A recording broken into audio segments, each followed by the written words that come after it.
야랑야랑 정치부 김민지 기자와 함께합니다. 첫 번째 주제 보겠습니다. 민주당 의원들 보이는데요. 얼마짜리입니까? 1,000원짜리 논란이 불거졌습니다. 민주당은요, 한 달에 1,000원 이상 6개월간 내면 권리당원이 됩니다. 권리당원은요, 당내 선거에서 투표권을 행사할 수가 있죠. 그래요. 저 한 달에 1,000원으로 이재명 대표 지키자 이런 캠페인 있었죠. 대선 후에요. 맞습니다. 이 대표 본인도요, 지난해 7월 전당대회를 앞두고 1,000원이면 가능하다면서 권리당원의 입당을 독려했었죠.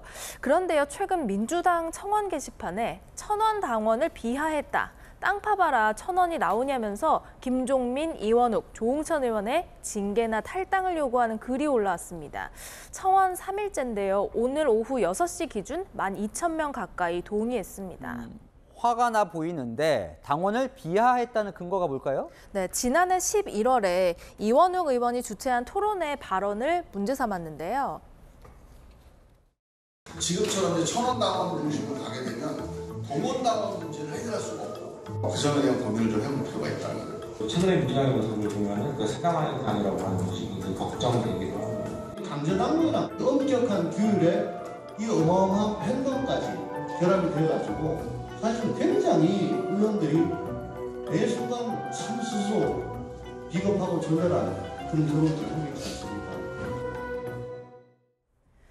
김종민 의원은 조금 전 입장문을 내고 1,000원 당원들이 이 동원된 당원으로 오해받지 않고 제대로 대접받게 하자는 취지였다고 설명했습니다. 약 열흘 전에 이재명 대표가 우리끼리 싸우는 건 안 된다고 당부했지만 큰 효과는 없어 보이네요. 네, 다음 주제 넘어가겠습니다.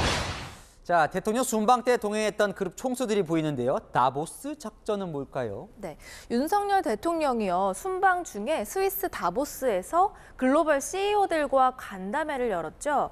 당시 글로벌 CEO들이 대거 참석해서 참 화제였는데 6대 그룹 총수들이 역할을 한 것으로 뒤늦게 알려지고 있습니다.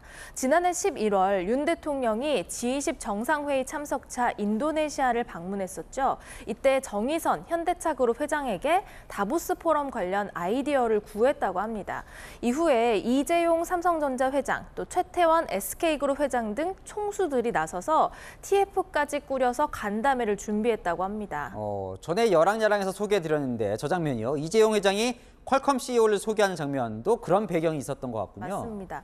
최태원 회장도 아랍에미리트 투자사 칼둔 대표를 데려와서 윤 대통령에게 소개했었죠. 이렇게 각 그룹 총수들은 친분이 있는 외국 CEO들을 섭외하고 초청 또 참석 확인까지 직접 챙겼다는 후문입니다. 대통령실 관계자도요, 총수들의 인맥과 기업의 네트워크가 이 자리가 성사되는 데에 역할을 했다라고 밝혔습니다. 정말 이 총수들의 다보스 작전이라고 할 만하네요. 네. 한편 오늘 윤 대통령은요, 과학기술 각 분야의 젊은 연구자들과 약 2시간 동안 만났는데요. 순방 기간 스위스에서 노벨상 22명을 배출한 취리 연방공대를 방문한 적이 있잖아요. 당분간 순방 성과를 이행할 후속 작업에 매진할 계획입니다. 네, 주제 하나 더 보겠습니다. 무서운 대통령 뒤에 물음표가 붙었네요. 네, 무서운 대통령, 바로 민주당의 주장입니다. 설 민심을 전하면서요, 일제히 윤 대통령을 향해 공세를 폈는데요. 한파보다 더 무섭다거나 이란 발언 논란을 겨냥해서 대한민국 외교와 안보의 최대 위협이라고 하는가 하면 최대 리스크라고도 했습니다. 참으로 답답하고 불안하다. 나라 꼴이 말이 아니다라는 말씀들을 많이 하셨습니다. 오죽하면 대통령의 입이 대한민국 최대의 리스크라는 말까지 나오겠습니까? 그러니까 민주당이 들은 설 민심은 대통령 비판 쪽이었나 보죠. 네, 반면 국민의힘은요, 민주당의 이 설 민심 간담회를 왜곡 간담회라고 했습니다. 대표의 불법 리스크에 대한 국민의 목소리는 철저히 빼놓고 드러나 봅니다. 이 대표에 대한 검찰의 수사가 정당하다고 보는 국민이 압도적으로 높다는 것이 정적 제거 야당 파괴, 정치 공작, 이러한 말로써 이재명 대표의 범죄 혐의들을 벗어나려고 하는 것은 지극히 바람직하지 않다라고 하는 그런 말씀드리셨다는. 서로 저런 얘기를 들었다는 건데 각자 듣고 싶은 말만 들었을 수도 있을 것 같아요. 네, 여야가 늘 싸운다고 혼났다라고 하면서도 해석은 제각각인데요. 이것저것 혼났죠. 싸우지 마라. 여야 간에도 좀 싸우지 말고. 그러니까 경제 어려운데 왜 싸우냐. 지금 가서 일해야지.